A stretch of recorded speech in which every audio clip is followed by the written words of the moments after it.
علیہ السلام والسلام علیہ الہ حبیب اللہ صلی اللہ تعالی علیہ وسلم۔ حضرات، یہ آپ سب کو یہ پتہ ہے، معلوم بھی ہے کہ میدان کربلا میں 3 دن تک پیاسے تھے، 3 دن تک بھوکے تھے، یہ سب آپ لوگوں کو پتہ ہے، معلوم ہے۔ لیکن ایک تاریخی بات میں آپ کو بتا دوں، آقا حسین کے سر جب تن سے الگ کیا، نوکے نیزے پہ اٹھا لیا، اور یہ سارا منظر کون کہاں شہید ہوئے، عباس کے بازو کہاں کٹے، علی اکبر کی جوانی کہاں لوٹی، امام قاسم کہاں شہید ہوئے، اون محمد کہاں شہید ہوئے، 6 ماہ کے ننھے علی اصغر کے حلقم پر تیر کس نے چلائی، یہ سارا منظر حضرت بیمار زین العابدین دیکھ رہے ہیں۔ حضرت علی اکبر کتابوں میں آیا ہے کہ حضرت علی اکبر کو ظالموں نے جب شہید کیا تو حضرت علی اکبر کی ناک کاٹ لیے، کان بھی کاٹ لیے، انگلیاں تک کاٹ ڈالے۔ یہ ظلم کیا ہے ظالموں نے، اور آج ہم کیا کر رہے ہیں؟ اللہ اکبر۔ اصغر بھائی، میں ابھی مغرب سے پہلے جب میں آ رہا تھا تو ایک نچنیاں دیکھا میں نے، کیا اسی کا نام کربلا ہے؟ کیا اسی کا نام محرم ہے؟ میں آپ سے یہ نہیں کہہ رہا ہوں کہ محرم مت کھیلیے، آپ اکھڑا جلوس نکالیے، 12ویں میں جس طرح جلوس نکالتے ہیں نکالیے، آپ جس طرح چلتے ہیں 12ویں میں اسی طرح آپ تلوار لے کر، آپ جو ہے برچھی لے کر چلیے، آپ اپنے اندر حسینی تیور لائیے۔ یہ کیا تیور آپ کا؟ ہاف پینٹ پہن لیا ہے، پیشانی میں رومال باندھ لیا ہے، ہاتھ کرائی میں جو ہے پٹی باندھ لیا ہے، اور یا حسین کا نعرہ لگاتا جا رہا ہے۔ میرے عزیزوں، جو تبلا، ڈھول، ہارمونیم یہ سب تو لیا، لیکن ساتھ میں اب ڈی جے بھی لگا دیا ہے، ڈی جے کے ساتھ ساتھ بینجو بھی لگا دیا ہے، اب بینجو کے ساتھ ساتھ ناگن دھن لگا دیا ہے۔ وہ ناگن دھن جس طرح اس میں دھن آتا ہے، یہ بندہ اسی طرح اپنے جسم کو ہلاتا ہے، اپنے کمر کو لچاتا ہے۔ یاد رکھنا میرے عزیزوں، جس دن دنیا چھوڑ کے جاؤ گے، جس دن تمہیں موت آئے گی، پھر تم یاد رکھنا کہ مرنے کے بعد تیرا حال کیا ہوگا، مرنے کے بعد تیرے ساتھ حال کیا ہوگا، کبھی ہم نے غور نہیں کیا ہے۔ یاد رکھنا، اس چیز کو بھول مت جانا، ہمیں مرنا ہے، ہمیں مرنا ہے، ہمیں مرنا ہے، ہمیں موت آئے گی، دنیا چھوڑ کے جانا ہے۔ ارے جب دنیا میں رہو تو حسینی بن کے رہو، اور ایسا حسینی کہ چاند کی پہلی تاریخ ہو قرآن کی تلاوت کرنا شروع کر دے، دوسرے دن قرآن کی تلاوت شروع کر دے، تیسرے دن قرآن کی تلاوت شروع کر دے، چوتھے دن قرآن کی تلاوت شروع کر دے۔ اب اس سے یہ پتا چلا کہ حسینی تیور ایسا ہو کہ محرم سے 10 محرم تک ہم قرآن پڑھیں گے، اس لیے کہ میرا حسین کل بھی زندہ تھا، آج بھی زندہ ہے، کل بھی زندہ رہیں گے۔ پتا یہ چلا کہ کل بھی زندہ تھے، آج بھی زندہ ہے، صبح قیامت تک زندہ رہیں گے۔ یزید کل بھی مردہ تھا، آج بھی مردہ ہے، قیامت تک مردہ ہے۔ سبحان اللہ، سبحان اللہ۔ سنیں گے تقریر، سنیں گے؟ ارے کلیجہ پھیپڑا سب دے دوں، آپ کو دے دوں سب، پورا مجمع مسکرا کے یا حسین، یا حسین، یا حسین، یا حسین۔ اب آپ نہ پڑھیے ابھی، آپ تب مزہ آئے گا آپ کو۔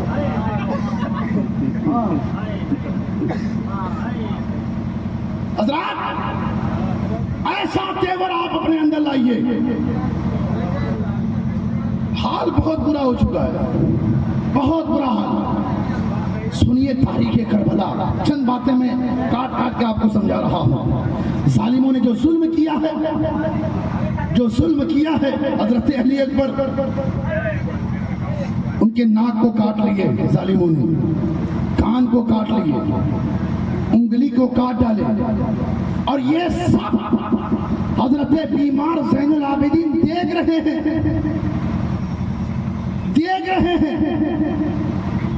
اور حضرت امام حسین کے سر کو جب تن سے الگ کر دیا، جب جدا کر دیا، جسم سے پر سے جب سر کو الگ کر دیا، نو کے نیزے پہ اٹھایا. اب تاریخ تو خوب سنتے ہیں، کبھی آپ کے آنکھوں میں آنسو کے قطرے آئے نہیں، لیکن پوچھئے کربلا کے میدان میں حضرت بیمار زین العابدین زارو قطار رو رہے ہیں، زارو قطار رو رہے ہیں. تاریخ پڑھیے، حضرت بیمار زین العابدین تقریباً 40 سال زندہ رہے، 40 سال کربلا محرم کے بعد. ان 10ویں تاریخ جو آپ امام حسین کے سر تن سے جدا کیا، اس کے بعد 40 سال حیات رہے، زندہ رہے حیات سے 40 سال. تو 40 سال مرتبہ محرم آیا کہ نہیں آیا؟ ارے اس سال محرم ہے کہ نہیں؟ پھر آنے والے سال محرم ہوگا کہ نہیں ہوا؟ تو 40 سال محرم آیا، 40 سال. تاریخ اٹھا کر دیکھیے، آپ کو کہیں یہ بات نہیں ملے گی کہ 40 سال ہر سال امام حسین زین العابدین کہیں پہ ماتم منایا ہو. نہیں مل پائے گی تاریخ، کوئی دلیل نہیں ہے. امام باڑے پہ جا کر کے جو ہے بکرا ذبح کیا ہو، ڈھول تاشے خوب بجایا ہو، آپ کو سب باتیں ملے گی نہیں. پھر ہم کیوں کر رہے ہیں؟ غور کیجئے. کل کہیے فلاں مولوی صاحب آیا تھا، ایسا منع کر دیا ہے، ایسے ویسے. آپ خود سوچئے، آپ ایک سمجھدار انسان ہیں. سمجھایا اسے جاتا ہے جس کے اندر نہ سمجھ ہو، اور الحمدللہ سارے سمجھدار لوگ بیٹھے ہیں. بتائیے کہیں سے آپ کو ثبوت نہیں ہے، کہیں سے کوئی تاریخ نہیں ہے کہ ماتم منایا ہو، ڈھول تاشے بجوایا ہو، یا جو ہے مجرا کیا ہو، کہیں پر نہیں. آج تو یہ حال ہے، بالکل وہ بہو یوں ناچتا ہے جیسے پہلے کے زمانے میں شادی میں لوگ آتے تھے، وہ نچنیاں لے کر اسی طرح ناچ کرتا ہے، ایک دم وہ بہو. اس کا نام میرے دوست کربلا نہیں ہے، محرم اسے نہیں کہتے، داستان کربلا اس کا نام نہیں ہے. آپ کربلا کی تاریخ پڑھیے گا نا تو یقیناً آنکھوں میں آنسو کے قطرے آئیں گے. سنیے میں آپ کو بتاتا چلوں.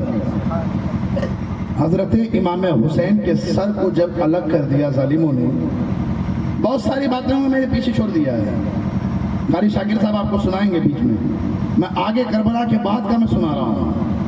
حضرت امام حسین کے سر کو الگ کر دیا، جلوس نکالا، نو کے نیزے پہ اٹھا لیا سر کو. لیکن اس سے پہلے ایک بات ذہن پہ آ گئی، اس لیے میں آپ کو کہہ رہا ہوں کہ حضرت آقا حسین کی بارگاہ میں ایک عورت جو ہے باندھی تھی، یعنی کام کرنے والی، آسان لب و لہجے میں کام کرنے، جس کا نام شیری تھا. کام کرنے والی وہ رہتی تھی. جب وہ عمر کو آ گئی نا، تقریباً 70 سال کے ہو گئی، تب تو آقا حسین نے فرمایا، پوری ماں اب تو کام کر سکتی نہیں ہے، اب تو جا ایک اچھا سا گھر بنا لے اور جا کے آرام کر لے، اب عمر نہیں ہے. تو آقا حسین نے بہت سارے جو ہے جو اس زمانے میں چلتا تھا دینار رقم وہ دے دیے، اور وہ وہاں سے روانہ ہو گئی. کوفہ کے قریب ایک خوبصورت گھر بناتی ہے وہ، بہت خوبصورت. لیکن اس سے پہلے جب وہ یہاں سے نکلی نا تو ایک وعدہ کی آقا حسین سے کہ آپ مجھ سے ایک وعدہ کیجئے، کیا آپ میرے گھر آئیں گے؟ غور سے سنیے گا میرے عزیز، باتیں کربلا میں سنا رہا ہوں. کیا آپ میرے گھر آئیں گے؟ آقا حسین نے کہا اچھا ٹھیک ہے آؤں گا، لیکن ضد تھی کہ آپ اپنی فیملی کے ساتھ آئیے گا، سب کے سب کو لے کر آپ کو آنا ہے. آقا حسین کہنے لگے کہ بری ماں یہ بتاؤ، سب کے ساتھ جانے بول رہی ہو، اور اس وقت سارے لوگ اپنے ساتھ گئے اور پتا چلا کہ اس وقت تم پہچان نہ سکی، پہچاننے سے انکار کر دے. وہ فوراً قدموں میں گر جاتی ہے، کہتی آقا حسین ہم نے زندگی بھر آپ کے گھر کی نمک کھائی ہوں، ایسا ہو ہی نہیں سکتا کہ آپ کو بھول جاؤں، ایسا ہو ہی نہیں سکتا کہ پہچاننے سے انکار کر جاؤں. پھر ہوا کیا کہ آقا حسین وہ عورت نکل جاتی ہے، کوفہ کے قریب ایک بہت خوبصورت سا گھر بناتی ہے، اور ہر